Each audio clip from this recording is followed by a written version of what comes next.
Uh-oh. It's time for the Early Bird Special. Bringing you the best stories from the world of sports and sports entertainment. Now, here are your hosts, Sparky and Burdick.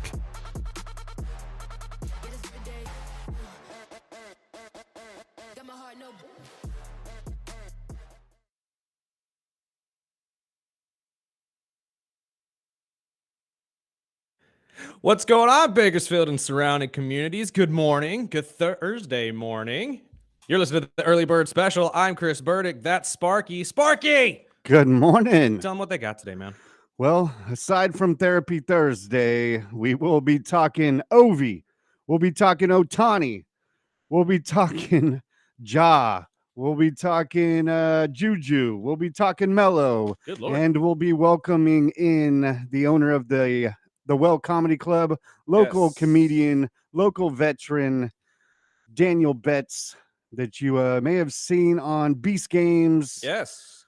He's all over the place. This is the first couple episodes of Beast Games. He unfortunately was one of those guys who was eliminated without actually being eliminated by himself. That's the one thing about these games that I can't stand, is that you can get eliminated without even doing anything. But we'll get into that with him, talk all about his experiences with that. He was at the SNL 50th anniversary as well.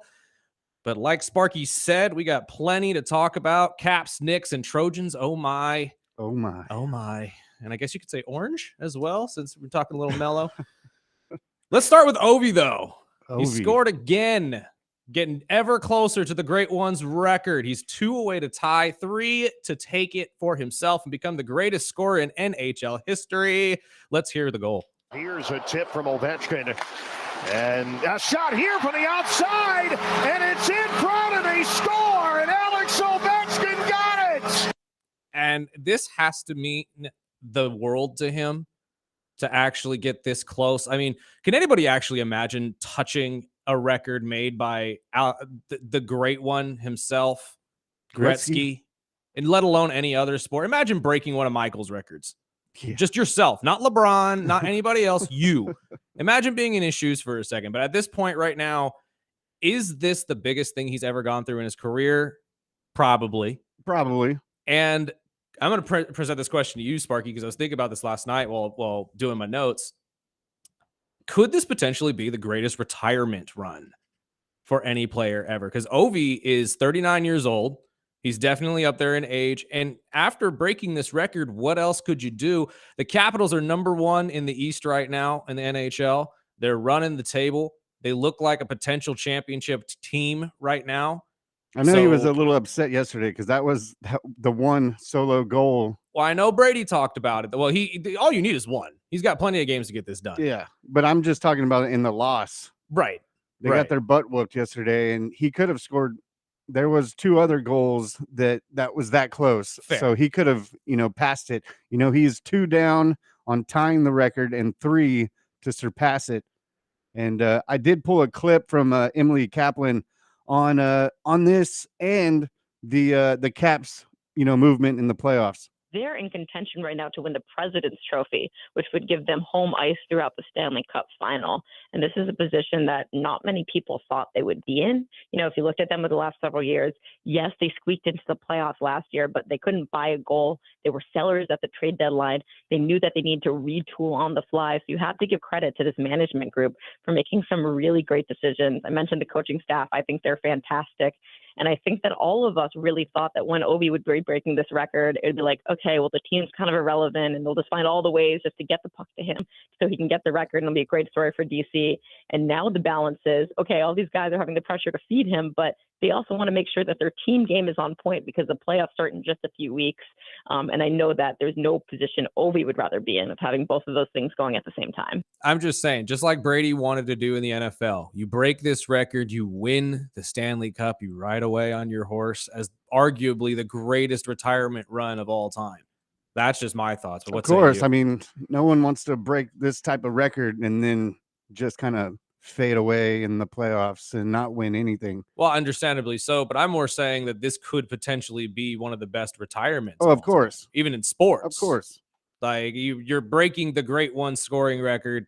I say right on the sunset. If you win the Stanley Cup this year and the Capitals make it all the way there, especially winning the President's Cup and getting Yeah, home ice, you can't have a better ending. no, to you a can't have a career. better ending than that. So I say just take it, run with it, go back to Russia or wherever he currently resides, and with your kids and your family, and just live out the rest of your life happy as arguably the greatest scorer in NHL history. Yes, totally agree. And it's one of those records that you would thought it was never going to get broken. No. And not only that happened last night, but we'll get into a little Ohtani. You know, I don't know if you saw the video of the people in line for hours and hours. I did. Actually, I had friends in the Dodger line. Stadium. Believe it or not, I did have friends in the line. I meant to actually have her send me a picture of her daughter's Ohtani bobblehead because I want to see what the difference is about this. If any of you were at the game last night, send us a picture of the bobblehead. I know everybody got one.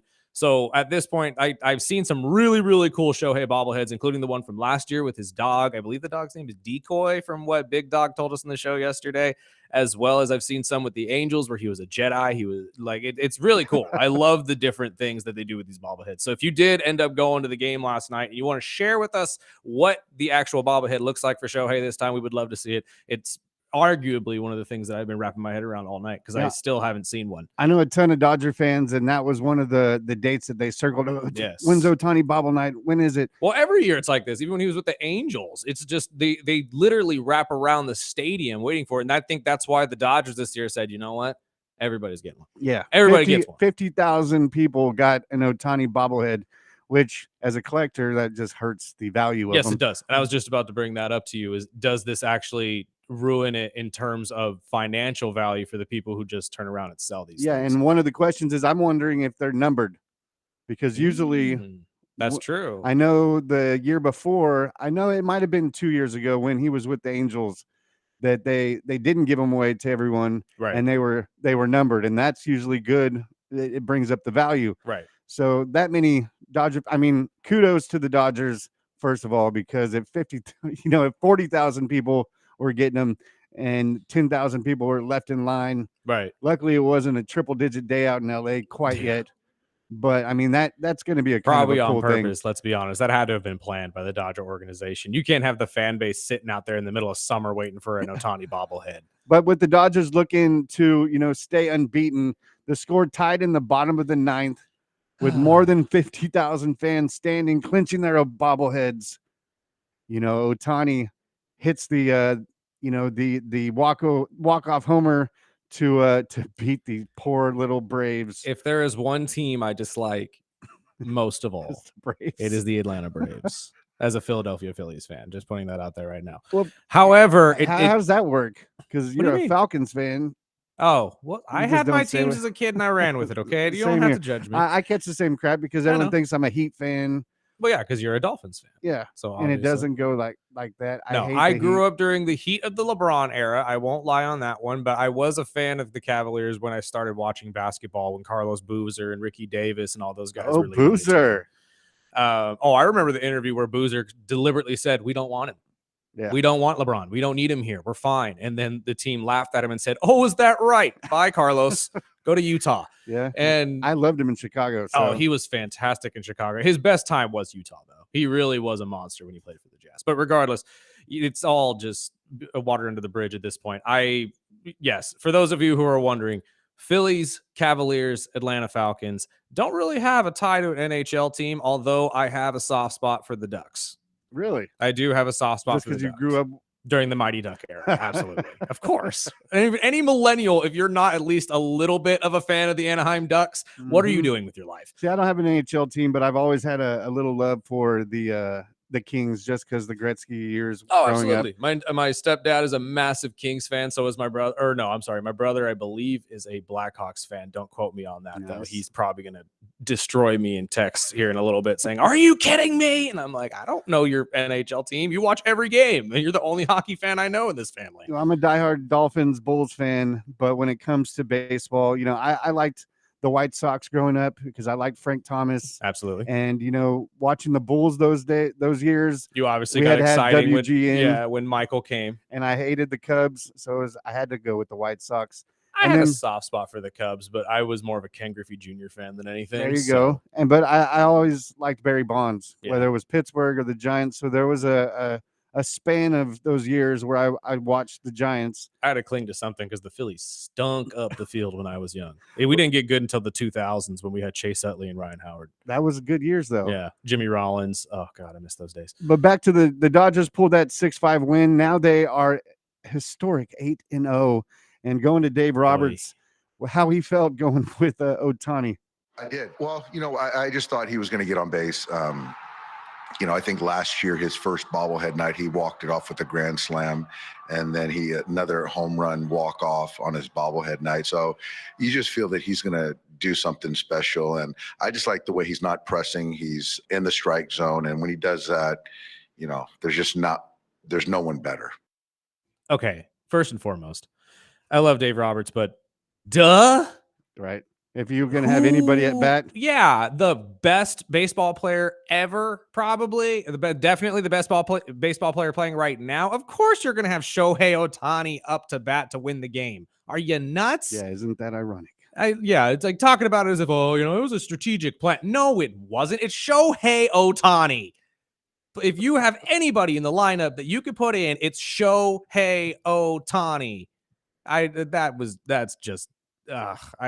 Again, Dodger fans are probably up in arms right now because I'm talking ill of their manager, even though they talk more ill of their manager than anything. But yeah, 3 years ago, they were all fire him. Last year, they were saying fire him before he even got to the World every Series. Other year, but it's just like the Philadelphia Eagles. Sirianni may get the nod from the GM and the owner and say, "Oh, you're not going anywhere," but the fan base don't care. Yeah. The fan base don't give a dang. They'll come out and throw batteries at you. They said that to Santa. I'm doing the same thing with Dolphins and Tyreek. Exactly. So, and, with Tua, you're either a Tua fan or you are not. Yeah, at this point. And I mean, well, no, I feel like you're also in the third category of just people who don't want to see a man die on the football field, which is me. God. That's me. I don't want to see a man die on the football field. Can we please get Tua some extra padding in that helmet? Maybe a second Guardian cap to go over the first. Maybe a coach that understands that's what the offensive line is built for. Well, protection is helpful for anything. But let's go to break real quick and pay some bills, Spark. We got plenty to talk about on the other side. Like Sparky said, Melo's headed to the Hall of Fame of basketball. And what's up with Ja? Super excited. Oh, we can get into that in a second. He's under investigation again for making a gun-like celebration towards the Warriors bench, I believe, on Tuesday's game. And there's so much to it, but we'll get into it on the other side of the break. You're listening to the Early Bird Special right here on 101.1 FM, 1230 AM, ESPN Bakersfield, and streaming live on ESPNBakersfield.com and on YouTube at the Early Bird Special. We'll be right back.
Welcome back to the Early Bird Special. Well, we have some breaking news from Adam Schefter. Oh, The New England Patriots are sending backup quarterback Joe Milton to the Dallas Cowboys.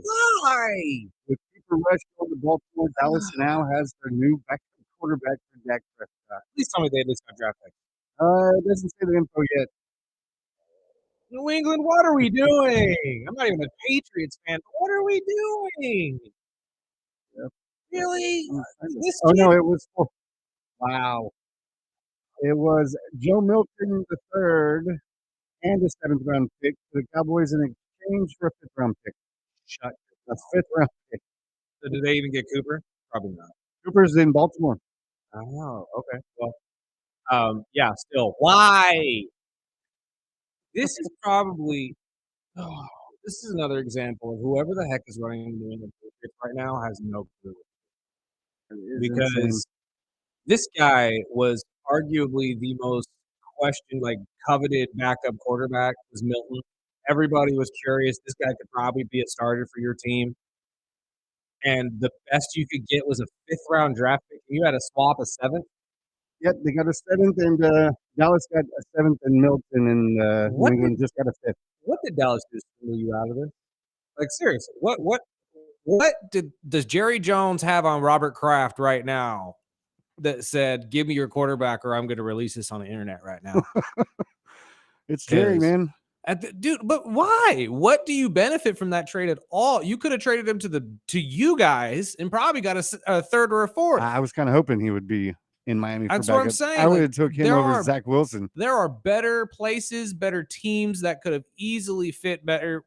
This doesn't make sense to me at all. But again, I'm not in the front offices, so there has to have been a benefit at some point to this. I mean, he's on a rookie deal. I mean, does they just not That want doesn't- the controversy of? And this also tells me Dallas isn't sold on Dak. Yep. This because you don't trade for a guy like Milton without possibly saying this guy could be our backup. And I don't mean our backup quarterback. I mean our backup plan. Yeah. Because if Dak Prescott who has shown no reason to believe that he can't do it, he's a stud. He is a great quarterback. He just plays with the Cowboys, so a lot of people hate on him. Just like Tony Romo. Realistically, most of you hated Tony Romo just because he played for the Cowboys. Outside of that, you really have no issues against the guy. What? At this point, though, this is a terrible, terrible move for New England, in my opinion. Yeah, I mean, they And with a all great these move for the quarterback needy Cowboys. teams, you would think you'd have got something better than that. I can think of 4 or 5 teams right now that probably would have benefited from Milton being their backup plan, including Miami. the Miami Dolphins. Miami. That is ridiculous. But again, the Miami Dolphins was a stretch anyway, though, because you're Yeah, in the same within division, so they don't usually do that in the NFL. But to trade him to the Dallas Cowboys for nothing, that's what I'm going to say. It's nothing. Because not only did you give up a potential starting quarterback, Yeah. he's not a starting quarterback because we haven't seen it full time, but he is a potential starting quarterback for a 7th round and a 7th round pick for a 5th round pick. Mm-hmm. That is absolute highway robbery, in my opinion. That is ridiculous. Speaking of robbery and sorry. we talk about Richard Sherman again? Sorry, no. Did you see that one? Apparently Sherman's house got broken into on Monday. What? That's one of my miscellaneous stories for Really? tomorrow. Yeah, apparently Richard Sherman is the recent of another long line of thefts in sports because everybody is breaking into athletes' homes. How these athletes haven't figured out how to get a security system and or a security in general around their home, I don't know. Because if you haven't seen what's happened in the last 3 or 4 years, especially to football players and basketball It's like players, Mahomes, Burrow, I think I believe a Pacer got theirs broken into too. I want to say it was Tyrese Halliburton. I might be wrong though. I know Tua's car got broken into outside the Tua, house yeah. right after the new child these was born. guys- So he's got Look, man. security with guns out front. These guys know where you live. Yeah. We are in the age of technology. They either know where you live or they could figure it out real easy. And you're a big target. There's a lot of money in that house in jewelry and memorabilia just because it was owned by you. Yeah, and it only Like- takes the first call to a cable company Exactly. or to set up their internet, and everybody knows. Or it is a guy from the cable company. We don't know who these guys are. Like it could be anybody. So that's why I'm saying, like, get yourself protected. Do a Robert Downey Jr. Get yourself wiped off the Google Maps. Exactly. Like, do gotta something do to something. protect yourself. You got the money. Yeah. But anyways, I'm sorry to No, cut you but off. going back to the NBA, they're probing this finger gun gesture. Yes. When I first read the headline, I thought he was getting in trouble again, showing off guns, like he No, did with but the social media. that has a big tie into this story, though. Yeah. So, I mean, So no, it was actually to the Grizzlies. well, no. It happened both ways. So Ja started this because Ja and many other NBA players do this celebration quite a lot on the court. And Ja did it early in the game towards the Warriors sideline. But mind you, the Warriors destroyed them in this game. I think it was like 130 to 110 or something like that. So Buddy Hield, one of the guys for the Warriors, did it back, caused an altercation between the two. And obviously they butted heads for a while and got into a shouting match. It wasn't as big as obviously the Pistons and Wolves that we talked about yesterday. Over the weekend. But it did cause some stir up, and it caused the NBA to look into it again because, again, it's Ja Morant. And it goes beyond just on the court because, I mean, if you look at the gesture, it really isn't that big of a deal. No. It's something that happens on the court all the time. If you play basketball, you know what we're talking about. It's just a little gun motion with your hand. If you're watching on stream, I'm doing a little bit. And sometimes they point to the forearm, something like that, saying, I'm a shooter. Not meaning I'm a shooter with a gun, but meaning I'm a shooter in basketball. And it's usually anybody else, it wouldn't have been that big of a deal. Yeah, but when he's been suspended twice. Exactly. And has a history of gun-related situations. Because again, as Sparky's alluding to, back in 2023, he was suspended for 8 games while he was on IG Live at a strip club flashing money and a gun, looking like a gangster. And then 2 months later, after spending that 8-game suspension, he did it again with a buddy of his while driving around in a car. He got a 25-game suspension for that.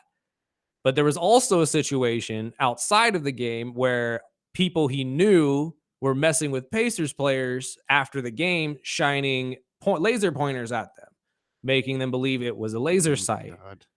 So he has a long history of this. And when you do this over and over and over, you can't complain when the league now has to investigate you for this type of stuff. It's not something they're just picking on you. You're stacking. You're doing it to yourself. Yeah, and Q Myers kind of agrees with the same thing. I'm just so disappointed from Ja. And again, I saw this when it happened in real time. I saw Draymond Green gesture to the officials like, hey, did you see that? And all I could think of is, why, Ja? Why? Why do we have to consistently go down this road? And I know someone right now is driving like you. It was just a motion of a gun. I get it. He is a fantastic player. He's got so much stinking talent. He's lost some and doesn't even know it because he's got so much talent. He's got leftover talent, but he can't get out of his own stinking way. It's true. It's 100% true. And at this point, now, mind you, Buddy Hield's being investigated too. It's not just Ja.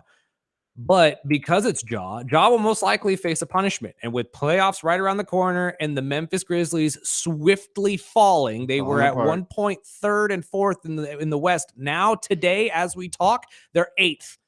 They're in the play-in games. And they're not going to win. I promise you right now. They've lost 7 of their last 8. They're what? I'm sorry, I wrote it down here. 11 and 20 against teams that are over 500 this year. Like, they're not a good team against playoff teams. So this is not a good look at all. You may be benched again because of something stupid like this. And I'm sorry for those of you who are saying, oh, he shouldn't be judged for one bad day. Well, it's not one. It's not one bad day, but regardless, I'm going to tell you this right now. It's real life. You will be judged for one bad day. Not just athletes, not just politicians. You yourself listening to this show right now will most likely be judged by someone for one bad day. That's how the world works. I'm sorry. I don't know how to explain that to you because I don't have an answer to that. And hopefully you're smart enough to learn from it, shake it off, and move forward. Just don't do it again. Yeah. But Ja, for some reason, can't figure that out. That maybe I shouldn't do this celebration, even though he's been doing it all season. That's the one thing that I don't get. If you're going to allow him to do it all season, why look at it now when it's causing an altercation? Yeah. But you need to figure out a new celebration. I'm sorry. Maybe adopt Melo's 3 celebration or something. I don't know. Do something different besides a gun. What do you think? He gets suspended or just a large fine? I honestly, it depends how the NBA wants to look at this. I think they could slap him with a 1-2 game suspension just for essentially causing the altercation because he did cause it. Like when they were jawing at each other, pun intended, was jawing at Buddy Hield, and it made sense to throw a little bit of a punishment on this. I mean, the NFL's cracked down on this. They won't allow you to do that stuff anymore.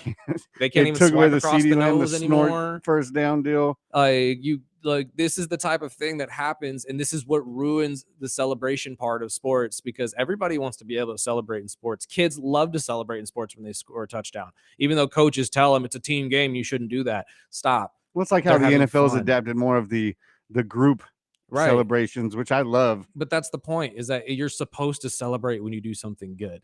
But when you do stuff like this, it kind of ruins it for everybody, because now you're putting limitations on what you can and can't do.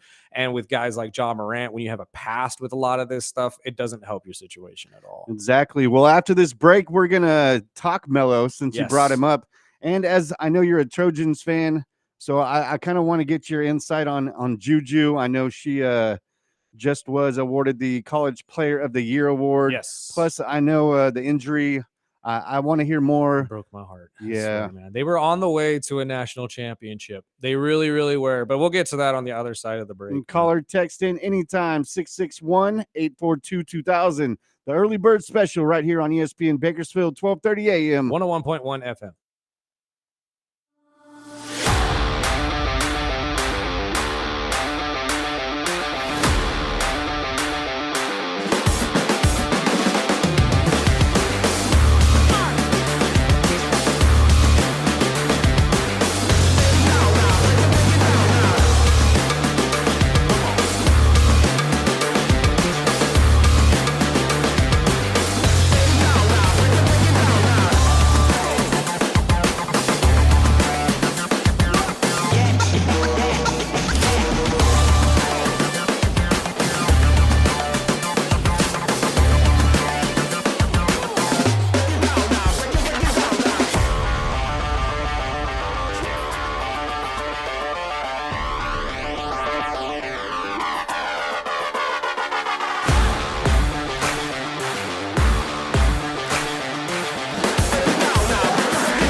Oh, I love this song, but we can't play the real version for obvious reasons. What reasons? It's in the name, but I didn't want to have to say Stupid, it. but yeah. Welcome to the Early Bird Special. Welcome back. I'm Chris Burdick. That's Sparky. Sparky, we already talked about it before the break, my friend, but one of our favorite basketball players got some great news yesterday. Carmelo Anthony is on his way to the Hall of Fame of the NBA and other, I believe there's other organization Hall of Fames as well, which is why they say the association. But In time, yeah, NBA All-Star. the Melo. guy. Now there are a lot of people around the internet who are claiming this day would never come, especially being a first ballot, because Melo never won a ring. So I forget about that. I present that question to you, my friend. Do you need a ring to be in the Hall of Fame? No, You don't think so? no. What? I'm also Okay, because again, I'm that also a would Dolphins disqualify fan, guys so like Charles Barkley too. yeah.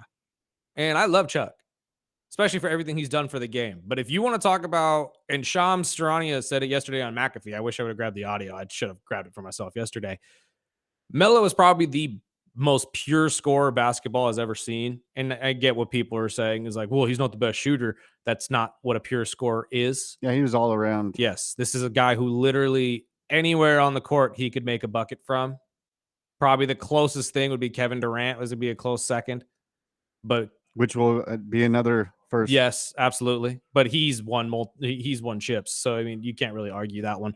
But Carmelo Anthony going in first ballot is absolute gold to me. I love this. Yeah, I mean, he was drafted 3rd overall by the Nuggets in 2003. Yep. And you mentioned that draft because, LeBron was going first to Cleveland in that same draft. Wade went 5th to Miami. I mean, that was Chris a Bosh was in that stacked draft as well. But after 7 seasons with the Knicks, I mean, I started to forget before I was doing the prep. I was like, I always remember him more with the Knicks than the Nuggets. And then I read through all of his stats, and I'm like, man, I forgot, because a lot of these older players, like we were talking off the air, like Dwayne Wade. Mm-hmm. When you think Dwayne Wade, you think of the Heat. I tried to forget that he was with the Chicago Bulls and all the other teams that he joined. But, Melo played with Oklahoma City, Portland, Houston, and then wrapped up his career with the Lakers. Mm-hmm. I tried to, forget about those final years because it was kind of just not again, even a 6-man more, but like an 8th man that would come on and play. The NBA has moved into a ring chaser-esque situation. Yep. Obviously, we talked about it yesterday with Russell When Westbrook. did that start? Oh, that started. Was it with the Harden?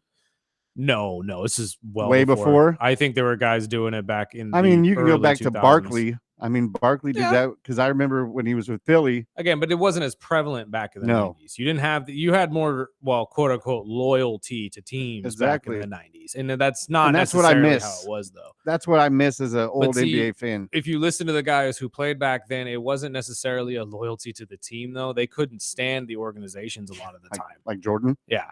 It was more, it just was the way things went. You didn't have the freedom to move around, because let's not forget, free agency has not always been a thing.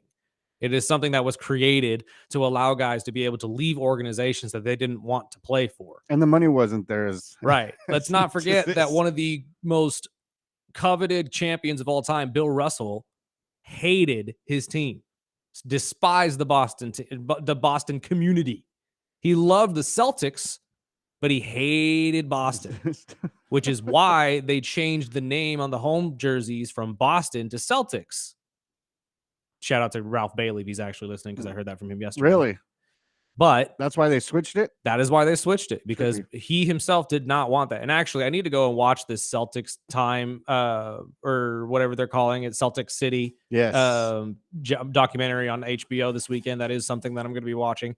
But let's name off some of the guys from the 2003 draft too, just to put this out there. Because personally, again, this is about the time I really started getting into it big. But this is probably the greatest draft I've seen in quite some time, at least. LeBron, Melo, Chris Bosh, Dwayne Wade, Chris Heyman for you Clipper fans out there, longtime center for you, Kirk Heinrich for you Bulls fans, David Durant. West, Leonardo Barbosa, Josh Howard, Mo Williams, Kyle Korver. Wow. Ashton Kutcher. I'm just saying, dude, this is a deep, deep draft, and that's on purpose. Like this is one of the best draft classes of all time. I think every guy I just named right now, outside of maybe Leandro Barbosa and Josh Howard, and maybe Mo Williams, will get at least a nod into the Hall of Fame. Really? Kyle Korver, I would believe, will be in the Hall of Fame at some point as one of the better three-point shooters that the NBA has ever had. He will take some time, Yeah, that might and it'll be a reach. stretch. Chris Kaman, now that I'm thinking about it, actually probably will be left out as well, although he was a stud. Most likely he'll be a Ring of Honor candidate. Another guy we were talking about, Kendrick Perkins. Kendrick Perkins is in that list as well, yes. Kirk Heinrich is a long-time stud for the Bulls and the Hawks as well. Like, these guys all get nods. Will they get in? Probably not. Because again, it's like the NFL. You'll most likely get your name thrown in the ring, but whether you get chosen or not is a completely different story. Yeah, that draft was. But the was first crazy. four for sure: LeBron, Melo, Bosh, Wade. No question. No question. All four of those men will be in the Hall of Fame. Well, congratulations, Melo. You know, he finished with 28,289 points, good for the 10th on the NBA's all-time career scoring list. And again, probably the best pure scorer the NBA has ever seen and has for a while. His son will be going to Syracuse next year. I'm very excited to see that and see how he develops. Bryce James as well. LeBron's son will be headed to Arizona. And I believe Andres Pete's son, the former tackle for the Saints, I'm not sure if he's still on the team, has also chosen to go to Arizona as well. So there's a lot of Nepos headed towards the big schools next year. So we'll be looking out for that in NCAA ball. And to move over, I know you're a big USC fan. Yes. Sophomore guard Juju Watkins was named the winner of the 2025 Naismith Women's College Basketball Player of the Year. I have to stop you, Sparky. Because on this show, we will refer to Juju Watkins as the greatest women's basketball player alive right now. I say women's basketball player because Caitlin Clark obviously is in the WNBA. So actually, I need to specify this. Women's college basketball player. I could go with that. The greatest women's college basketball player. Juju Watkins. I was gonna say, even though she I'm a had Lobo the major fan, injury. so. Well, you guys are in the back. At this point right now, though, the Trojans should have won a national championship. Paige Bucher is fantastic, but if Juju was on that team, on that game, UConn wouldn't have won. There's no way. Like, don't get me wrong, they ran us out of the building without Juju. It wasn't even close. But when you have a dynamic scorer like Juju Watkins on the court, who will be returning for the next 2 years as well, I really, really hope she comes back healthy and like what she used to be. I'm really worried because of how serious ACL injuries can be in basketball, but there's hope. She still has 2 years left in the program, hopefully. She just signed a massive deal with Fanatics, so she's fine setting financially. She should have had a all-star NFL quarterback, but thanks to his mama, he got scared and ran away. Hopefully he slid in the DMs by now and said, I'm sorry. I hope you're feeling better. Jaden, I'm joining that crew. We need to ship that. Juju and Jaden right now, do it. I'm sorry, mama. Like we need to do this for the greater good of sport. You could have the greatest baller grandbabies of all time. Realistically, you really could. You could have the next LeBron James with that right there. However, no, it's very much well-deserved. She had a fantastic season. Unfortunately, ended on a really, really bad note, really sour note. We are, again, efforting to talk to Cody Kessler, longtime USC quarterback, talk a lot of USC sports and NFL sports as well. His dad has reached out to me and said that we are working out a date. He is very, very busy being on Good Morning Football and stuff like that. He's all over the place on the NFL Network as well, so go check that out. It's a local boy, Centennial quarterback, and really Hall of Famer, if you ask me, in Centennial's area. But also, I think UCLA's coach was awarded the Coach of the Year. Am I mistaken? No, you're right. And I know Juju beat out the center of UCLA. That was up in the running. Yeah, but let's as well be as honest, the UConn guard. But, it wasn't close. Outside of Caitlin Clark, there's not a lot of women that have the pull of that like Juju does. And that's kind of why I didn't expect anybody else to win this award, really. Outside of maybe Paige Bucher of UConn. She was fantastic as well. But and to wrap up the segment before we get into this Therapy Thursday. Yes. Speaking of tearing ACLs, and did you see that Atlanta fan? Yes. Okay. Yeah. No, the video we posted on our socials yesterday. I felt so bad for this guy. Ouch. So And it happened on April Fool's Day. So at first, everybody thought it was a joke. Fake? Is it? Yeah. Is it So a joke? for those of you who have no idea what we're talking about, it was during the Atlanta Hawks game, as Sparky said, on April Fool's Day 2 days ago, where a fan took place in their usual halftime layup drill kind of game to win a Challenge prize, to win something. Yeah. and this guy just goes up for the layup and tears his ACL and falls to the ground in pain. And anybody who's had a major injury like that knows how just demoralizing that is and embarrassing that is, especially in the middle of a major game like this. With that many people I watching. felt for this man So did so hard. I just like, dude, you are finally getting a chance to do something cool. Yeah, and Ghostface tore her ACL a couple years ago, and I heard the pop, and she hit the ground, and I've never had to see it in person, and that was one of the worst things I've seen in person. So when I saw this video, I immediately sent it to her. Yeah. I'm like, look at this. And I heard about it and I watched the videos. If you guys aren't following the Early Bird Special, check us out on Instagram, Facebook, TikTok, YouTube. We're all our over live the place. stream, but the video is posted on our Instagram, and you've got to see this if you haven't. But yeah, I felt horrible. Hopefully they signed a waiver. I'm sure they did. I think that's part of it. You have to sign a waiver so you can't have the Hawks pay for your surgery. Exactly. But I still, even if you are though, if you're the organization, I feel like you kind of feel bad. Yeah, you should probably at least help out, donate to the cause, get this guy at least a brace, give his family some tickets or something. I mean, you can't really take credit for the guy having weak knees, but at this point, you gotta at least donate to the guy's cause. I feel so bad for the guy, but yeah, so go check that out on our Instagram page if it's still on the story. I'm pretty sure it's still on the story.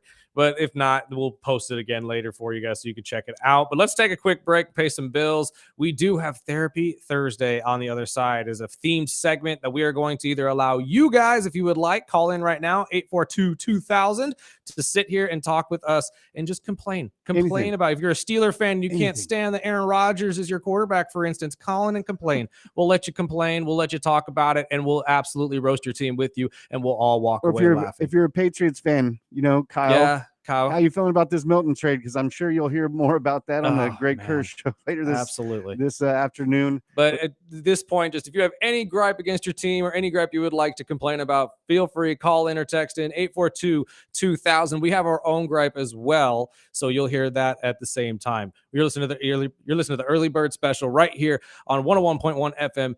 12:30 a.m. ESPN Bakersfield, and streaming on YouTube and ESPNBakersfield.com.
Sometimes it feels like it's just been building up inside me and I'm just going to explode if I don't get this off my chest. What? Get help? No, come on, you love it. I hate it. It's great. It works every time. It's humiliating. Do you have a better plan? No, we're doing it. We are not doing get help. Get help! Please! My brother's dying! Get help! Because I've cried 1,000 times, I'm going to cry some more. I'm not crazy! Okay, listen up, everybody. Turn up your volumes. Announcement. Let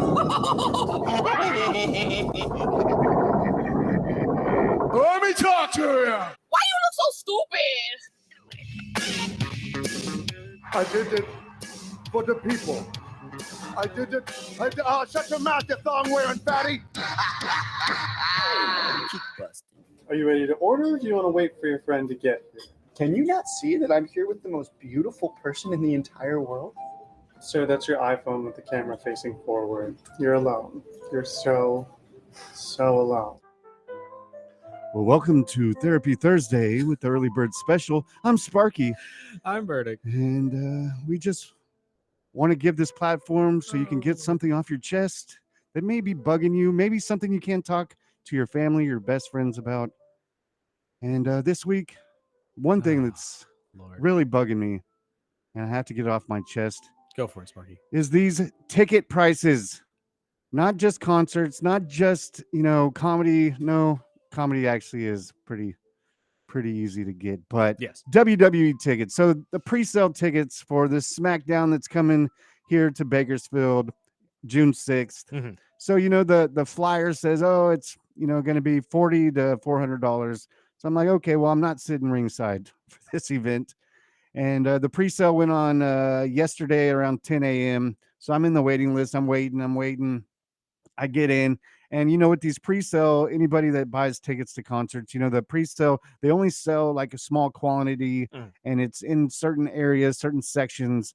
So, I'm in. I'm all excited. I'm cool. And I'm texting with you and KG and I'm like, okay. And the ringside tickets are not $400. They're $700 per ticket before, the fees and the taxes. I'm like, okay. So I moved back to the section 100. Okay, so that should be, $100 maybe. No, they're sitting at like $350 before all the taxes and fees. So I'm like, okay. And these were a good, section right in the center where you can see the middle of the ring. You can see the whole auditorium. So I'm like, okay, I moved back to the 200s, and these are like 185. And I'm like, really? Growing up as a wrestling fan, and I'll age myself, in the early 90s, we would me and a buddy of mine would go to the warehouse off of White Lane, and we'd sit out there. We'd be there at 5 a.m, sit out there. They didn't open until 10. So we'd, be first or second in line. We'd, talk to other wrestling buddies. And that was the adventure of wanting to go see your favorite wrestlers or, concert, whatever. And then the doors open and you rush in and, we paid $45. I remember that day. I paid $45 and we sat ringside. I was holding the outer part of the ring. We got to see, Stone Cold. We got to see The Rock. And it was a big memory. But we paid $45 for these ringside tickets. $45 won't even get you to the snack bar. Oh, $45 wouldn't get you half a t-shirt today. And even if you doubled it, $90. That'll get you a t-shirt. With inflation, okay. And I won't even bring up the T word that we talked a lot about on Money Wise yesterday. But $100. Okay, $100.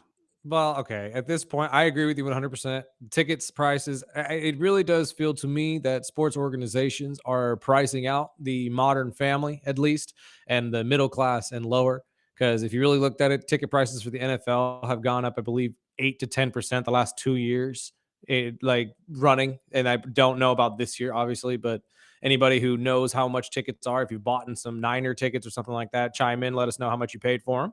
If you want to, we won't tell your wife, I promise. But at this point right now, it is something that I think we're just going to have to get used to because, as you just said, inflation is killing everything, but especially with the WWE, because you're right. You have to pay for the tickets. You're going to want merch. If you're watching the stream right now, I'm wearing a little bit of mine, OTC, we acknowledge.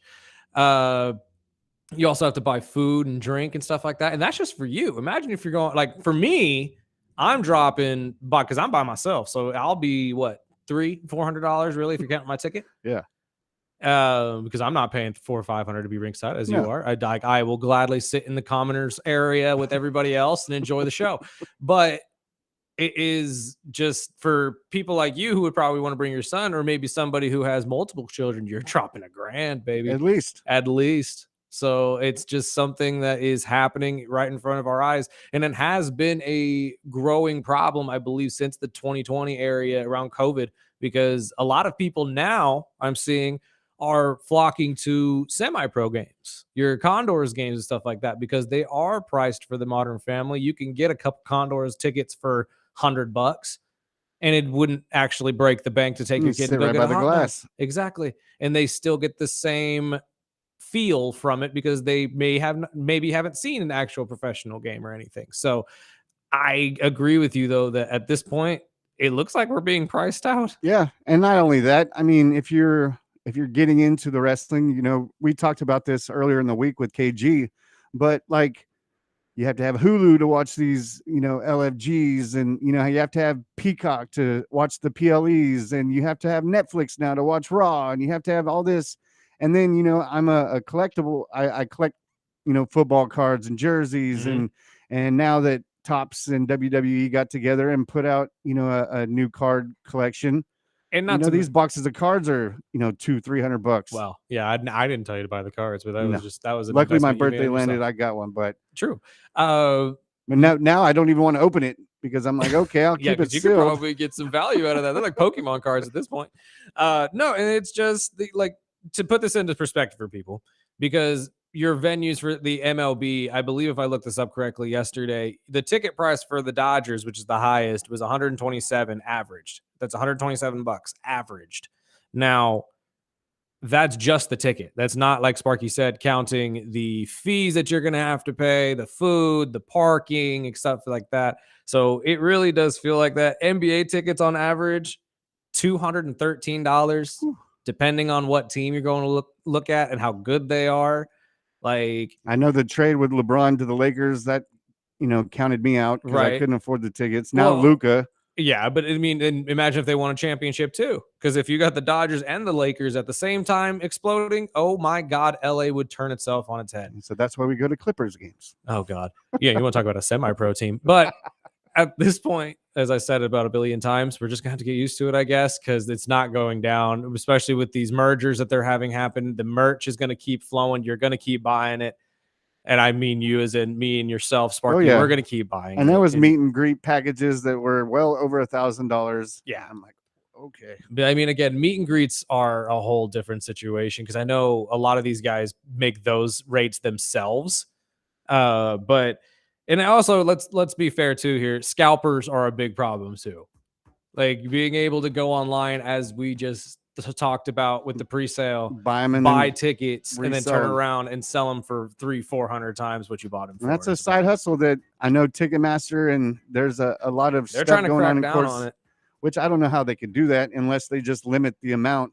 But if you have 3 accounts and you get, you know, 4, 8, 12 tickets for each event and then turn around and sell them. Yeah, it's true. And again, it's a good side hustle for some people, but don't take away tickets from people who actually want them. And hopefully, if you don't do that, maybe prices will go back down. We'll see. Just don't pull out your 401k for a SmackDown show. I'll just tell you that. Yeah, no, it's not worth it. My financial advisor told me no. It's easily watchable on television for free. Well, keep it tuned in. We got Dan Betts, local owner of the Well Comedy Club, coming up right after this break on ESPN Bakersfield, 12:30 a.m. 101.1 FM.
And welcome back to the Early Bird Special, Thursday, Hour 2. I'm Chris Burdick. That's Sparky.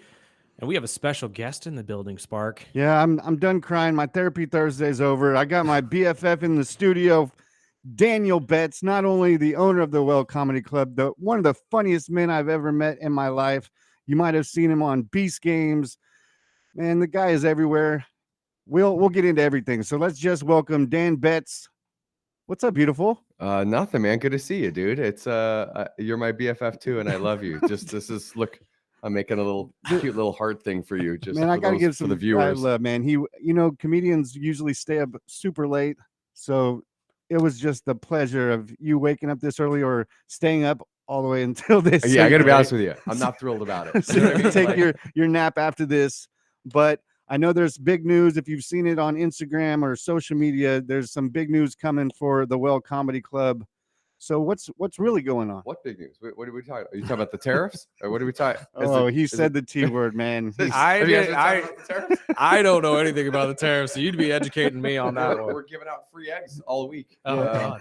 How about that? It's nice. The barrel down full? to the Well Comedy Club. Yeah, another barrel just arrived today from China. We got Chinese goose eggs, but you'll never know. Just come on down. Hey, they're bigger too. There you go. They're bigger, a little bit bigger. Yeah, we're moving. We're moving. The Well Comedy Club is moving its first from its first home. And it's bittersweet. It's sad. It's sad to leave what we've done over there on White Lane. Tonight's the last free Thursday night open mic. Really? The mic that started it all. And did you know that it was this fast? I didn't know it was this Tomorrow quick. night is the last show. Wow. Yeah, it's happening very fast. So And that's the open mic. We've had Tyson and Yes. Anthony on the show recently. So those guys came here before me. Well, not on the radio. It was on the side. podcast. You better. This You is the first better. week of the Don't look at me. special. I was gonna get up and leave right now. So I'll flip this mic stand over, drag me out of bed here to be your fifth guest. So if you- I don't think so. So if you don't have plans tonight, go check out the open mic. That's Thursday nights, right? Tonight, yeah. Tonight's And the last open mic. and then 7401 White Lane. You got it. And you can also, is there any shows this weekend? Just Friday night. Tomorrow night we have $5 funnies. We do it every now and again. Is It's that a the final? $5 show? It's the last show, man. Oh, I'll be there. You promise? You heard me, Ghostface. She's driving my son to school right now, and we will be there. I You promise. call that. your girl Ghostface? Yeah, it's a long story. It's a long You're story. gonna have to explain that now to everybody. I will. Because now there's a lot of people online saying, "Why does she look like Ghostface? Can she rap? What's No, happening?" she likes horror movies, and when my son was younger, I was going through a divorce, and we had just different nicknames. Me and my son are just, we think we're funny, but we're little in-home comics, and she never heard of the Wu-Tang Clan, which I played her a little earlier today. So took a turn. Right, Okay. right. I was thinking you were gonna go with the scream. So masks. I did the show, or I did the song where they start off the listing all the members of Wu-Tang, Okay. and Ghostface stuck. She was wearing she was watching horror movies, Okay. and she never heard of Ghostface, and it just stuck. It just And now she has a whole collection of Ghostface from the Scream movies. she wears one when they make whoopee. They make whoopee. Anytime she picks up the phone, she If- says, if she feels like looking at me during that, but yes, we will be at the Friday show. We will be posting that on our Instagram, everybody. So Please, I'll get you some tickets too, by the way. if you're driving, it's thewellcomedyclub.com. So what's going on after this Friday? That's it. We're tearing out of there, dude. We're leaving. So long story short, we had an amazing opportunity present itself to us, and it was kind of right there in front of us, and we had to think about it and go, well, what are we going to do? We can it was a narrow window. This window is going to close and it's going to slip by, and or we can move incredibly fast. And so that's why it's happening the way that it is. We went, you know what? This is the move to move the club into what I think is going to be our future forever home. Beautiful. I love the spot that it's going to be at. There's a bunch of reasons. I love that we're not announcing yet where it's going to be or when we'll reopen. There's going to be a little bit of a gap between turning the lights off on White Lane and then opening up in the new location, just because we had to do it this quickly. And even at that, we considered, do we just stay down for a little while, do all the construction and everything on the new property, and open it up and do everything that we want to do for the future home, or do we just get back into it right away? So that's what we're going to do. We got to wait on permitting from the city anyway. So rather than being down and the day the laughter died, we wanted to get in there as quick as possible. So we'll last show is tomorrow, and we're gonna start tearing everything out of there, and then we will reopen as fast as humanly possible at the next location. It's gonna be awesome. It's gonna be super cool. It's gonna be super exciting. Of course. I mean, I don't know if I brought up this story on this radio show, but I met Dan back in the day. He was doing open mics at the Rocket Shop. Mm-hmm. And then a few months after that, the movement over after COVID, they moved into the Well Comedy Club, and is and will always be the first and only full-time comedy club here in town.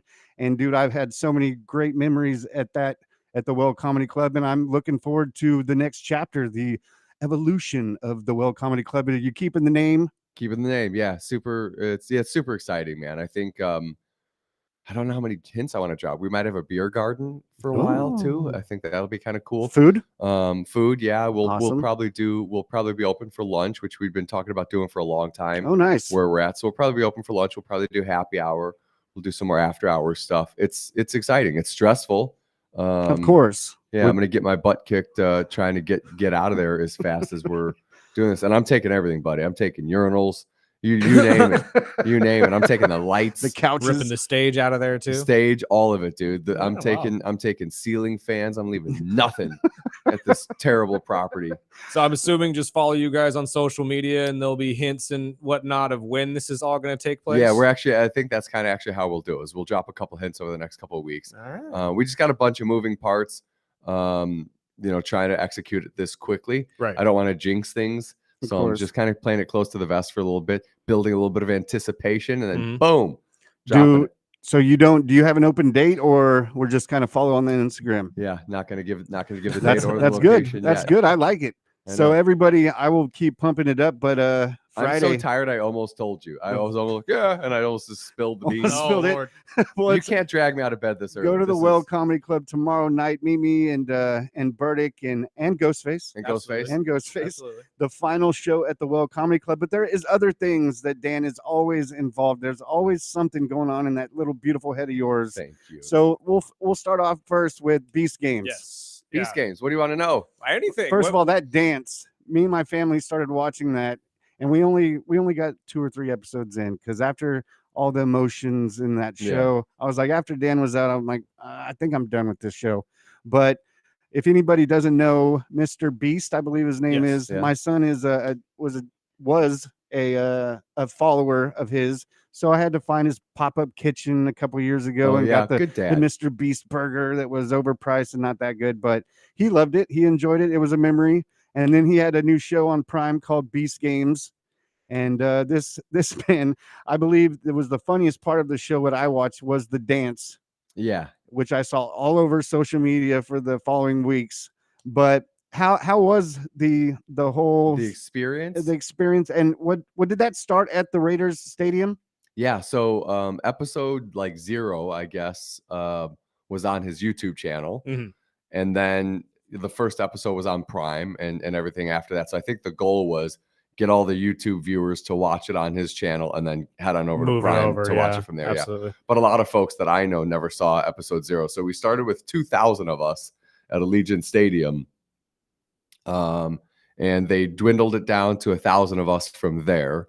So it's funny. We filmed there. We slept there. We slept on the floor, on the field of Allegiant. It wasn't the grass. It wasn't the turf or whatever. It was olive pits, which was interesting. Okay. But so we slept there, and then I had to win 4 challenges there, so more than the Raiders have ever won. I was waiting for that one. Shots fired. I saw by the way, just the fact that I happened to notice your Raiders mouse. Oh no, this one is not me. Yeah, I'm a Falcons flip it over. Flip it over. Don't let anybody know about this. He's actually a Falcons fan. I'm a diehard Falcons fan. Falcons I'm not a Raider. fan. All right. I'm not a Raider at all. Okay, good to know. Yeah. And Betts is from Chicago, so he's the only Bears fan I know. But we have the love for the Bulls, so Yeah, we I share mean, that in We common. share At that least. at least. But I mean, you did say you hated the Cubs, which is I do hate the that's Cubs. blasphemy. But I on some grew up you. level. watching Are you the a White Cubs fan? Sox. I have a soft spot for the Cubs. I'm a Phillies fan, but I respect the Cubs at least. I liked the White Sox growing The up. so really the I number had- one losingest I had team in the baseball. history of MLB.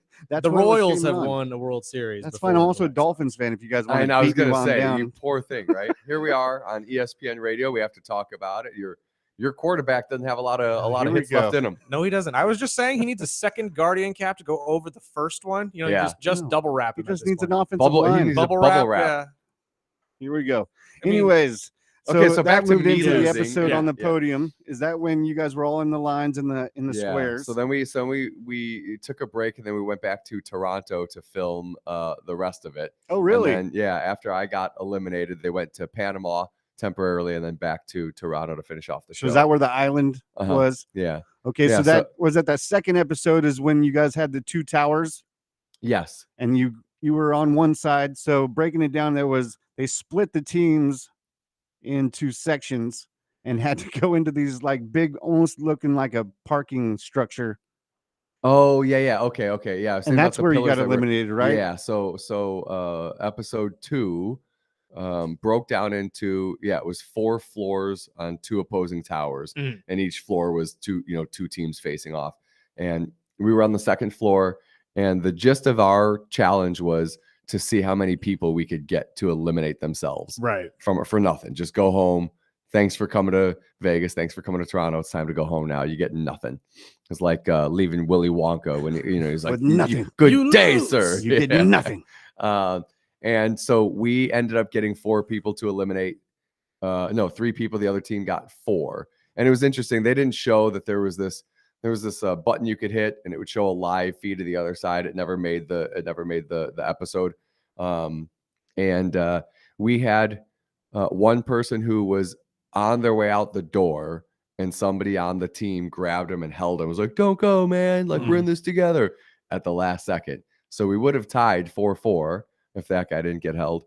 And there was another guy on our team that like made his goodbyes very clear, but in front of the camera, trying to get his 15 minutes of fame. Of And I was course. like, "Hey man, like you got to bounce, bro. Like you stop crying. You said goodbye. Like you said you're leaving. It's time to go, dude. You know what I mean?" Yeah, because I remember you were one of the almost team captains where you Yeah. grabbed the phone where you could talk to each other, and I was like, I wonder how real this is. And so all of it is real. Yeah, and the girl wasn't supposed to grab the phone either. We kind of had a plan on our team, and we were going to psych out the other team. And she grabbed the phone. So a few things went wrong, and we went home. And it was funny if you watched anything after that. That episode ends with they take the 4 like captains from the winning teams, and they put them up in front of a buzzer, give them a chance to take $1 million and stay in the game. Now, And it would have been me up there. that was the question I was going to pose to you. Would you have pressed the would I button? have taken it?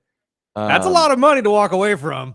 You'll never tell. I won't tell. Neither will I. The internet won't either. But I mean, hey, I was not going to take it. And No? Okay. Here's the thing. So when people started eyeing me to be a captain, the question, I was getting grilled about like, because Mr. Beast's whole thing is a lot of times he'll do bribe challenges. You know what I mean? So Right. you take the money and you hose everybody else on your team. So everybody wanted to know if you're going to be the guy that's going to hose everybody. And I was like, nope, I'm going all the way. And they're like, what do you mean? I was like, if I go to number 2, right? So the prize money was $5 million. I go, if I make it to the top 2 and lose and get nothing, I'll do that before I'll take a bribe and go home. And they were like, why? You're out of your mind. You know what yeah, I I was mean? gonna say, you have a good heart, because I know a lot of people that would not do that. It wasn't heart at all. I mean, it was completely just pure hedonism, right? I mean, it was self-fulfilling. So I just told people, I go, I'm this rare breed of people that I've found the one thing in life I love to do more than anything in the world. True. Stand-up comedy.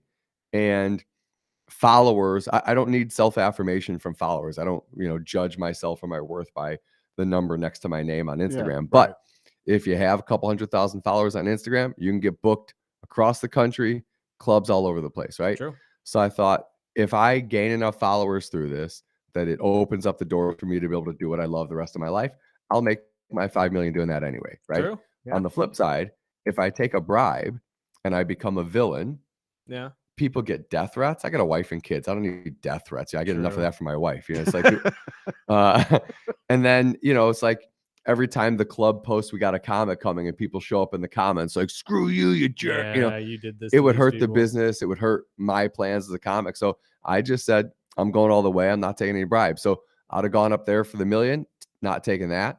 And then they went to the Cubes after that. And they offered the guy who got my spot with the white jersey. They're like, hey, do you want immunity because you kept us here by not taking the $1 million? He's like, nope, I just want to play the game like everybody else. And I was like, yep, I'll take the immunity. Yep. Now I'm on to the next challenge.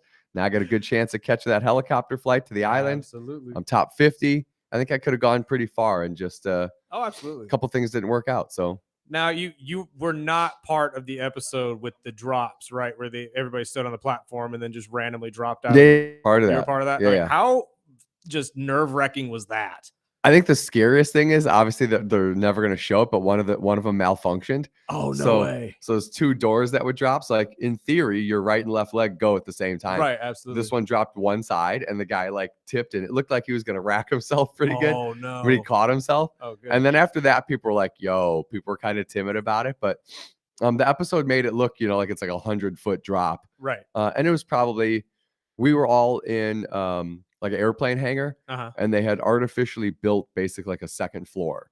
So when you're coming into the hangar, you could see like the tunnel that you would fall through, and you go up the stairs. Now you're filming up on top of these platforms.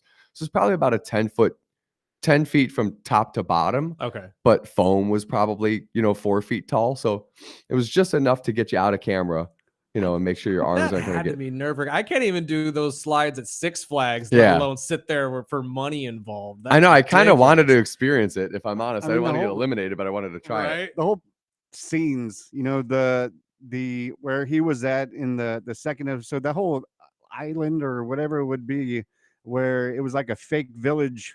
Oh with- yeah. with the homes and all that. B City. It looked awesome. Yeah. And I mean, and It then, wasn't. Then it wasn't, I'm sure. But then the third episode, which I believe was the last one we watched, is when they started putting teams, or you had to fight to get a seat in the helicopter. Right. Yeah. And then they kind of previewed the island, and that's when it was like so many people getting so emotional. And I'm trying to explain to my son, I'm like, these people, these people aren't the right people you want to be around, because they would stab their own mother just to get $100,000, and then there's, oh my god, the world is ending because I don't have any money. I'm like, People geez. got the guy that held somebody on our team. People were big mad because the Really? rules were like, you can't touch anybody, you can't restrain anybody, you can't push them out the door. Like it has to be on their own accord. And I think, truth be told, I think the guy that he held kind of just used it as an excuse to stay. I think he could have broke free and left if he wanted to, but it gave him an out to be like, you got all of the people who are happy with you for being willing to self-eliminate from your team, but then Right. you didn't self-eliminate. Right. But then we all got hosed anyway. But yeah, it was very emotional for people. Well, that was awesome just to see, and I'm sure the experience. I mean, you've been all over just since the last few years since we've met. Seeing one of the bucket list things I've told you since one of the first things I told you, one of my bucket lists is to go see a show at the Comedy Store. It was just one of those things growing up. All the old comedians, whether it was Robin Williams or Dave Chappelle, it goes to the Comedy Store. And one of my favorite things growing up was watching Saturday Night Live. And now this 50-year anniversary, and then I don't know how the relation with was it Keenan? Yes. Yeah. And seeing your Instagram videos sitting in Times Square and sitting VIP in where did you sit backstage at the SNL? Is that where that so video was? It ended up being that I was supposed to have more access than I ended up. So one of Keenan's longtime friends, I think she was his personal assistant at one time, I don't know if she still is, was supposed to come with me, and that would have given me more access. She could kind of tour me around, and her mother-in-law passed away like the day before, so I ended up not having her with me, but still got to go and meet some of the cast and go watch the show live. Obviously, we hung out at the pre-show party. Like, you don't realize, like, they're filming late. And so we're at this there's a DJ, it's free drinks. So we had this kind of exclusive access, which was very cool. And then we got to go to the after party, and then the after party. I think I got back to my room at like 6:30, which was relatively early, I suppose. But yeah, I got to sit with Keenan and hang out, met Colin Jost, Michael Che, Lauren Michaels was at the after party. I'm like, dude, how old are you? It's 3 a.m. He's there. Timothy Chalamet was there. Adam Sandler was there. It was pretty cool. They were all excited to meet me. Yeah, very cool. Yeah, Sandler was like, are you that guy from Beast Games that did the funny dance? I'm going to miss out, by the way. I think on season 2, they're casting right now. And, but I think they're going to be filming while we're moving the club. It's going to come quick. And I was like, God, I really wanted to do it. I thought it'd be fun to kind of reprise the role, if you will. Like, well, I saw the video with Mr. Beast talking about, that guy in that dance. And Yeah. it was hilarious just to see the recap, I guess, from Mr. Beast. Yeah, But he said, he was like, I get more feedback about this. Then his girlfriend started following me on Instagram, which was No interesting. kidding, Yeah. that's awesome. Her, fiance now. But yeah, it was like my wife was like, wait, who is this? This is Well, at least you know you'll Jimmy's get a lean in for season 3. If you I ever know, wanna jump right? in that one. So it would have been cool to do season 2, but we're moving the club. We'll be too busy. And it's funny, just on the way over here, I noticed I was supposed to be in Canada this weekend at Yuck Yucks. Supposed to headline all weekend in Calgary this weekend, and then I was supposed to do Edmonton next weekend, and I had to back out of those shows because of how quickly we're moving the club. And you just finished a recent tour, right? Yeah, Are you right in the middle of it? No, kind of finished a leg of that, and then the next leg will kind of kick off in a little bit. The guys kind of went without me. They just did Philly over the weekend, and I didn't do that one either. Just getting too busy right now. But it's funny, on the drive here, I got the text message about my flight taking off today at 2:30. I haven't canceled my flight. Oh, I still have a hotel in Calgary this weekend. So that's how busy it got that I'm like, oh my God, I forgot to cancel that flight. I didn't even know how to cancel a flight. I don't think I've ever done it. It just all I show up. I don't think I have either. I think I just show up to the I just show up. I've never done it. I don't think I'm going to get any money back, especially by the time we get out. Maybe on the commercial break, yeah, we could all pop out the laptops and you guys can walk me through it. No commercial breaks? I don't fly anywhere. I haven't flew since my trip to Miami to my honeymoon 15 years ago. Oh, good Lord. Wow. Yeah. No. Yeah, I don't get anywhere. I work and I have a teenager, so We gotta get you out of the house, Sparky. Yeah. Maybe you need to go I'll be at the well today. tomorrow night. Yeah, you and Ghostface need to come on down to the well. Absolutely. Celebrate your 16th anniversary Would at have the been some club. sort of like island Caribbean style thing, so maybe he thinks it's a vacation. I Yeah. don't know. We gotta get you out of the house. We could ferry you someplace. Have you been to Catalina Island? There you go. I have a Moneywise Moneywise trip. It was probably 12, 13 years ago, but yeah. You were gonna say. I thought you were gonna say every year they go. I was No, like, we dude, have get me a goals. job. When we hit certain goals as a team, we have a work trip. That sounds Moneywise pretty is cool. Moneywise is the I wish best. my job would do that. Yeah, we don't do Shoot. that at the well. I'll tell you what. But you're in the middle of a move. Yes. Tomorrow or tonight is the final open mic. Final at Thursday the well open on mic, White the one Lane. that launched it all Thursday nights. And then the tomorrow night will be the final show, $5 $5 funnies. And the Saturday Night Live, one more question. Yes. I've never been to New York. So I believe the video It's a I long watched. drive. That would be a long drive for you. I saw the video where you were in Times Square, and I think it was like 3 or 4 in the morning, and it looked like LA traffic, just people. Oh yeah. Is it like that? Yeah, it's nonstop. And Times Square is obviously so touristy. So it's like you look around and everybody's taking pictures, and like most of the people that are there are just like their plane probably just landed. Like, I gotta see it before I go to bed. So it was wild. It was freezing cold while I was there, but I made it to Cat's Deli. I went and saw a Broadway show, a musical by myself. Felt a little weird, Out of place. a little bit, lonely, maybe. you know. But I was like, I've never seen a Broadway show. Well, Might as well do that. A guy from Chicago, is the pizza better? No, than come on, Chicago? knock that off. See, I'll get up and leave right now. You drag me out of bed. I was just you wondering. drag me out of bed at the You crack tell him of dawn. Tyson's been here first, and now you're Yeah. No, insulting the he pizza. wasn't. You're our 12th guest, But and your pizza sucks. My goal is So to does hit your team. Chicago. I've always wanted to go to the Comedy Store. I've always wanted to go to Chicago and see the United Center and see the Jordan statue. Okay. I've always wanted to have a slice of pizza in New York. I'm an easy guy. I think we can make these things happen. Well, I'm You still excited. haven't been to the store?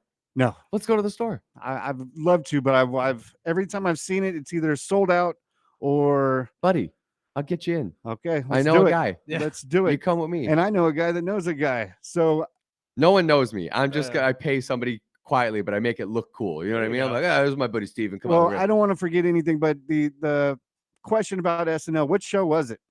It was the Timothy Chalamet one. So Okay. he was the host and the musical guest. Right on. And you know what's funny, by the way? The week before that, we were supposed to have Donnell Rawlings from the Chappelle Show Right. at the club. And Which the I went and agent saw. called me like 10 days prior. And I answered the phone. I was like, Sam, you better not have bad news for me. He's like, why would you think that? I was like, it's been that kind of a day because the fires were going on. Mhm. So it's like, I'm losing shows with LA artists and stuff. And he goes, no, I got great news. In fact, I'd like to offer you guys D. Ray Davis. And I was like, oh, that is great news. Which he went to. Yep. Yeah. So we started a great show, right? So we started Fantastic. working that out. And he goes, okay, but I actually do have some bad news. And I go, dude, come on, man. And he goes, Chappelle call. I was like, that's it. Don't say anything else. I already know. So Chappelle got invited to do SNL, and he asked Donnell to go with him to do a sketch. Right. So it took away the weekend that Donnell was at the club. We had to reschedule it. And then I'm at SNL the next weekend. I was like, you know how cool it would have been if Chappelle got asked to do the show the same weekend that I was there? Yes. Like, I would have had Donnell at the club for 4 sold out shows. We'd have hung out all weekend, I assume. I think he would have liked me. And then the next weekend we're at SNL and it's Chappelle, and I could be like, Donnell, what up, my guy? Like, Yeah. introduce us. We me and Ghostface sat front row for the first show of the Rawlings show, which was awesome. Got to meet with him. I got to meet the young lady that was running the show that night, and the opener was hilarious. He hung out afterwards. We had a drink and hung out, and that whole show was awesome. I've had many memories. I know me and Burdick were talking off the air before you came in, just running down some of the shows we've seen, that he saw the Uncle Laser one. Oh, that was a fun one too. I remember one of the first ones where you headlined, where I actually got to see more than the 2 or 3 minutes. Yeah. Just great shows at the Well. So I'm looking forward to the next chapter, but there's also another show, unless that has been moved, but the Tom Green show later this month. No, yeah, that's not from the club. That's going to be at the Nile. That's separate, yes. And I'm featuring on that show. Which will be cool. Fantastic. Which is April 29th, I believe. 9th at the Nile Theater. Yeah. So it'll be my first time being at the Nile since my parents used to drop me off with $2 and pick me up 8 hours later. This is pre you moving to Bakersfield, but the Nile Theater used to have 4 movies back to back to back to back. Super and it was $5. So 4 different movies? Yep. So she would just drop you off like the whole day, huh? For 8 hours. That was my babysitter. That's back when you'd make a collect call and you would like tell your mom to pick you up when they said the name. Yes. Remember that? You go get a gumball for a nickel too? She would page me. I'm out front or whatever. But yeah, it was the That's super cool. I'm excited to perform it. It's a great theater. You and I know the director over there. Awesome dude. Had lunch with him yesterday. He's fantastic. And so the director of the Fox and the Nile, and I think those theaters are doing great because of him. Yes. And by the way, we're actually going to rehome some of the shows that we had scheduled at the Well. We're going to do them at the Nile. Oh, right on. Yeah. So they've been gracious to us. So we're going to rehome some of the shows at the Nile.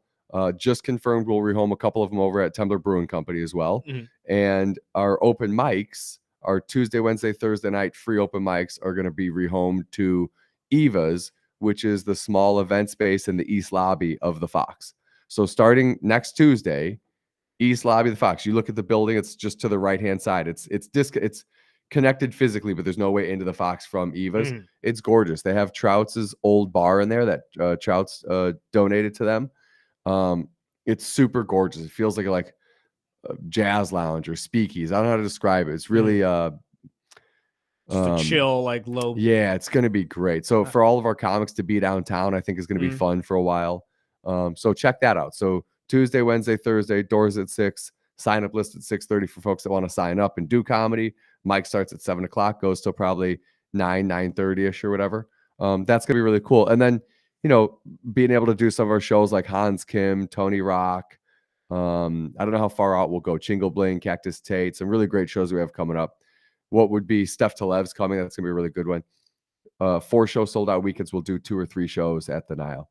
But that also means that some of our local comics, it might be the biggest show that some of them have done. They're checking that theater box. It's 356 seats. Oh, right on. Yeah, so excited That's about cool. it. So like great friends over at the Fox and the Nile taking us in while we're temporarily homeless, while we're displaced. While you're moving everything out of this horrible building. Urinals and everything. I got to be honest with you. I hope somebody over there is listening. I hate that building. It's like, it's home. I love everything that we've done there. I swear to God, I'm probably going to cry tomorrow night when I turn the lights off and leave, knowing it's the last time we're going to see it like that. Well, I'll cry with you. Yeah, that's what we'll do. Let's get ham boned. Let's get just. I don't have plans Saturday. This was the first week that I've had to start waking up at 4:30 in the morning. I was gonna ask you what time. 4:30. I get here about 5:30, but I don't drink coffee, so I'm not a talker in the morning, so I have to get here a couple hours early and prep and get ready, and but it's been different. And just like me at MoneyWise, we're in the middle of packing up everything that we've been for the last 15 years off Stockdale Highway and get moved over to Woolworths. So, I mean, it's going to be the evolution. We're super excited about the things that are coming, but it's the whole thing. Nobody likes moving. No, it's awful. But, the best part of the evolution is the big things that are coming. So I'm super excited. I'm super pumped about you guys. I'm also, your BFF. So I'm always following you and just super proud of you, dude. What Thank we've you, seen man. over the last 3 to 4 years is just amazing. Bakersfield, you should give a round of applause to this guy because he's brought so much, comedy to this town. And just follow the Well Comedy Club. They're on Instagram. Check their website out for these updates. And we'll keep Dan rolling. And whenever he can come in and give us some updates, we're always here for you, brother.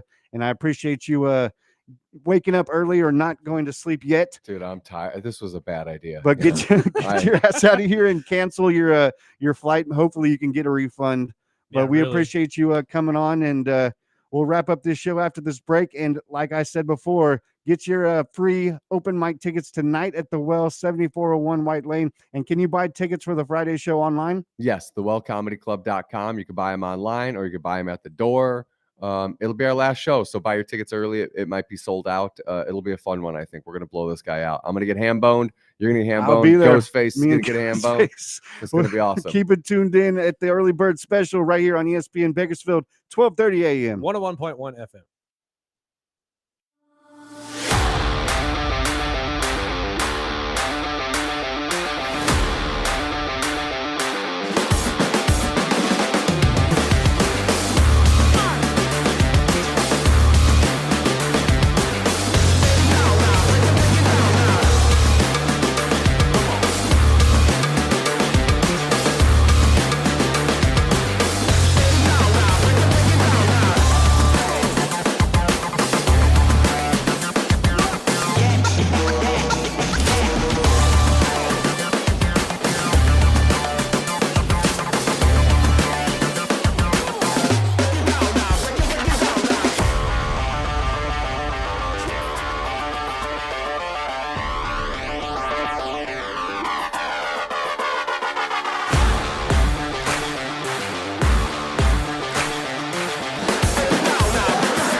Oh, that's always a good one.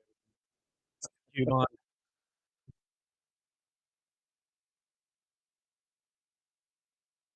All right. Sorry. I'm vibing too much. This is the Early Bird Special. I'm Chris Burdick. That's Sparky. Once again, a big thank you to Daniel Betts for dropping by, talking all things Beast Games, SNL, and the Well. He's a damn guy. Yes, yes. You'll hear more from the guys over at the Well. Tyson will be joining us, I'm sure, at some point. Anthony and all the guys over there. They do a great job putting together the best comedy club in town, the only one that's full time, and arguably has the best guests. I mean, you can't get better than Darnell Rollins, Uncle Laser, D. Ray Davis. As Man, I he missed said. that show. I really D. want Ray is to. funny. I think he came twice, if I'm not Yes. mistaken, and he Yes. is hilarious. And those of you who know D. Ray, longtime guy for the Wild and Out show, he pops in and out every so often as well. I had to go. I had to. Like guys like him and Cat Williams, man, they made my childhood hilarious. I got to see Kevin Hart when he came to the Fox, and that took it up. But I'm looking forward to the Tom Green show as well. And if you don't have any plans tonight, the open mic shows are always good. And then and it's free. How could you beat free? Yeah, the final Friday. Yeah, great drinks, great food. $5 funnies. We were just talking about how you're getting beat out by concert tickets and wrestling tickets. Well, let's move over to the NBA. I know the Houston Rockets clinched in their playoff spot last night. Beating I can't remember who they Utah. They And beat the heck out of Utah. Miami is getting on fire right now, beating Boston, and Yeah, but again, the East is already set. I didn't realize this in the show when we were talking about it, but the Bulls actually had already locked in that play-in spot for Monday's games with them. it's going to be Miami and Chicago. Yeah, like always. well, again, that could always change. The teams that are in the play-in can always move around at the moment because they're so close to each other. Everybody else in the East. Well, that's right, because they're only 2 games behind Orlando, Yeah. a game behind Atlanta. That all can be moved around. So we could see Chicago and Atlanta. We could see Orlando and Chicago. We don't know yet, but we'll see towards the end of the season. But right now, the East is set for who's in the playoffs and the play-in tournament. So that's not going to move around a lot. And plus, like we said yesterday, it's going to come to the Celtics. Cavs and Celtics. And that's not me being a homer. The Cavs showed you last night exactly why the Knickerbockers cannot keep up with Cleveland and what they've done. In Indiana, you don't think anything about the Pacers? No. I mean, they can put up the points. They just, They just can't play defense. Unless they plan to score 170 points a game. And again, you can't do that against teams like Cleveland who play defense. Mm-hmm. And Boston, the Celtics played great defense as well. So the Pacers will make a run and most likely challenge one of these guys for a spot. But they could also get knocked out by Milwaukee because Milwaukee plays them great, as we said yesterday. They don't have a great answer for Giannis. So you have to really take that into account as well.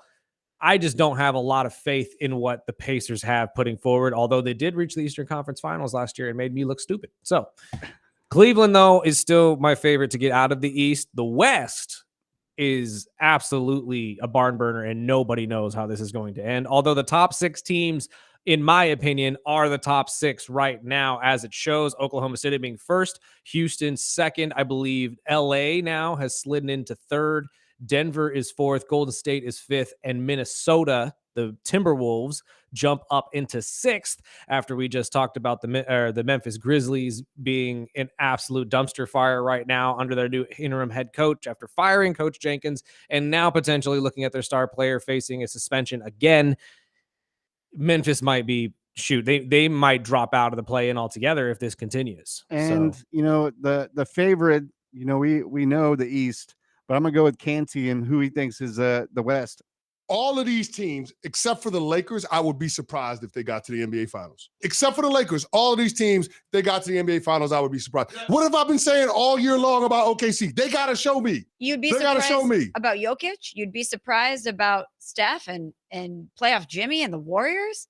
Yeah, I would be surprised. I mean, and with the OKC bit, I don't know how many times I got to keep saying it. Young teams don't win championships over the last 40 years in the NBA. When it comes to a team's core 3, averaging 26 years of age or younger, there's only been one team to win a championship, and that was the Golden State Warriors, 2014, 2015. Just one. He's right. I said it yesterday. As much as I like watching Oklahoma City play, it's great to see Shea Gilgeous-Alexander most likely run away with the MVP vote this year. And they did a great job last night, handling their opponent in the Detroit Pistons, who are a solid defensive team, although they were playing heavily without most of their stars. Cade Cunningham didn't play. Obviously, Isaiah Stewart's dealing with his suspension amongst the other guys. Rooney and I think Holland and Sasser are also out. So Detroit was playing with half of their roster, really, but they still look great against teams they should beat. However, youth doesn't win you championships in the playoffs. Experience does. I am not sold on the Golden State Warriors being out of that conversation, though. Yes, I was going to say the same thing. You just took it out. And I'm thinking also, I just always overlook OKC. Yes. But again, it's because they're young. In a couple years, they will be a formidable championship contender, much like the Rockets. The Rockets, who are number 2, are a very, very young team. They won't make a run into the championship either because they're so young. It's going to happen that way only because playoff experience matters. And if you don't have that, or at least a little bit of that, as Cleveland learned the last couple years in the playoffs, you're eventually going to get bounced out. Cleveland got bounced out by Boston, I believe, last year, who just had a better and more experienced team than them. This year, it's a completely different story. Yeah, I can see Cleveland, and I'm going to go back to what I said yesterday. I think it'll be either Cleveland and the Lakers or Cleveland. And I can't overlook Boston. You can never overlook. When Boston gets hot, they get hot. The same with the Lakers, especially with the team they have right now with Luka coming in. It's a really good look for them, and they're hot when they want or where they need to be hot. But I don't know. Out of the East, I'm sticking with it. I still am going to say it's Cleveland and Boston in the Eastern Conference. Out of the West, I'm going to have to say OKC at least makes it to the second round, but probably gets bounced by whoever they play. I like the Lakers and the Golden State Warriors, though, battling it out at some point to make it into the Western Conference Finals. I have to look at the actual standings because if I'm not mistaken, that would mean they would play each other in the first round, if I'm not mistaken. So that wouldn't make if it ended today. That is, and I'm going to disregard the clip I was. Oh no, I'm sorry. They'd be playing Minnesota. But I think this time of the year is the best. If you're a basketball fan or you don't, watch all season, this is when it gets entertaining. Mm-hmm. Everything is fighting for the seedings, and this is when they actually start to play, full basketball games. Right. And it's really the best time of the year for basketball altogether, which is funny because a lot of people hate on the NBA because of the lack of competition and the sitting of players and and the tanking for players and stuff like that, as the Sixers have taught most people to trust the process. That doesn't work. But at this point, I think it's the best time for basketball. And for certain teams, they look good. And I think the West is going to be one of those sides that's going to be the most entertaining you've seen basketball be played. And we had a selling yesterday that we kind of wrapped up at the end of the show yesterday.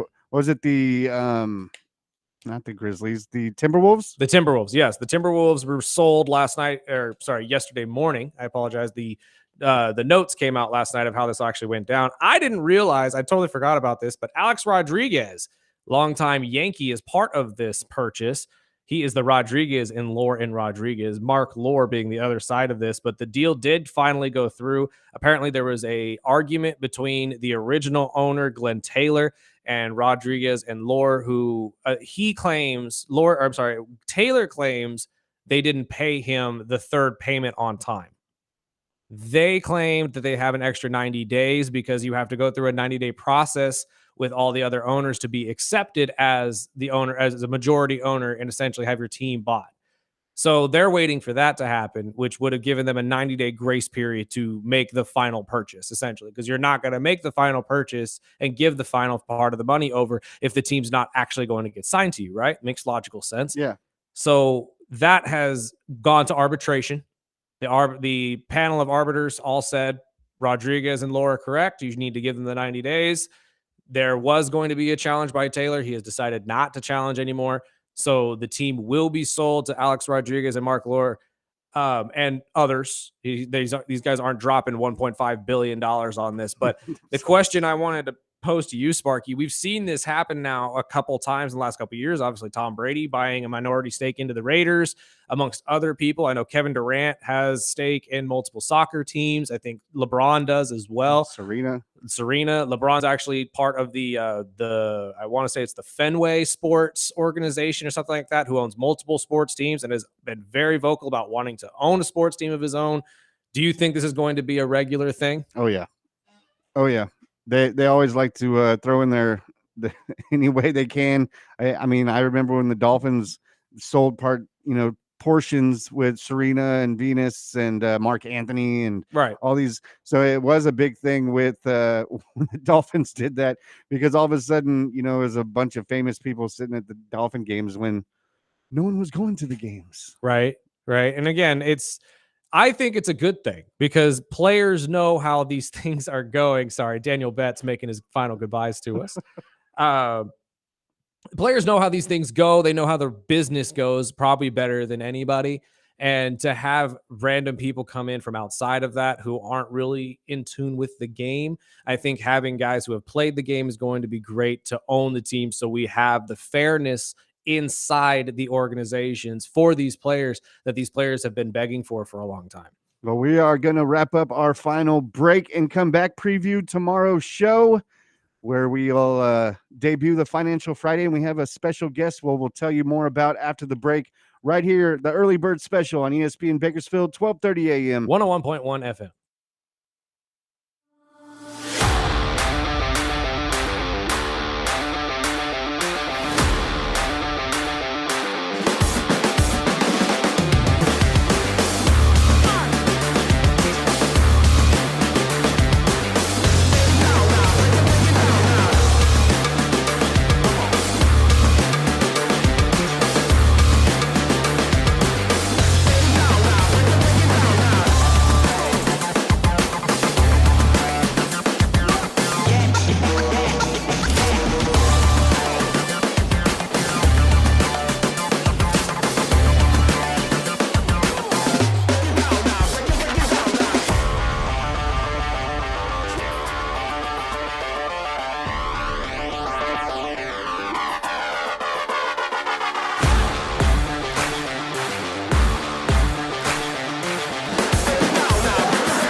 Oh, that's someone sad his best friend's gone. Aw.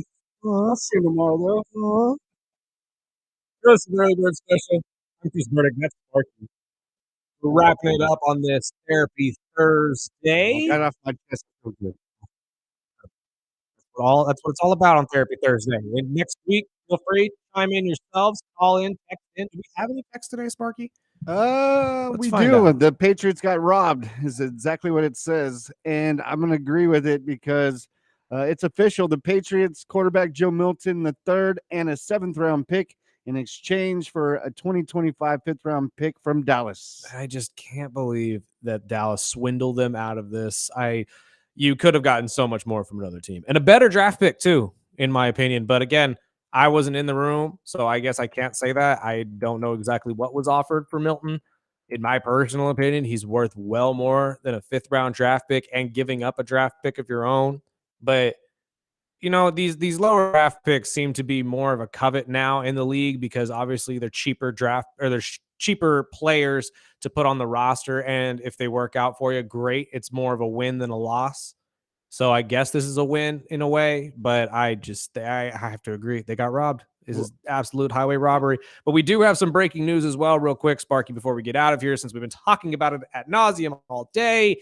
John Morant and Buddy Hield, the decision has come down. The NBA will make no penalty against either man, but has issued a warning.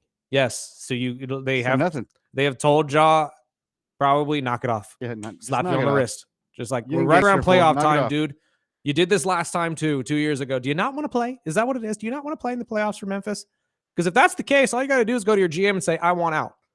And I think right there, then and there, you're going to have about, 31 teams in the NBA reaching out to you to pick you up. And yes, I know I said 31. I realize there are 30. Don't text in. I get it. It's a joke. But at this point right now, if you don't want to play, just say you don't want to play. But they didn't penalize him. He will not be suspended in any way.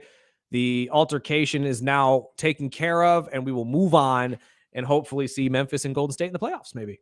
And we'll be moving on. We'll be back live to wrap up our first week on ESPN Bakersfield. Yes. On our Fantasy Friday, we have special guest, handicapper Brady. Bolt Brady from Bolt Brady and his bro on the Believe Network, BLEAV. You got to go check this guy out. He's in the top 5% of handicappers.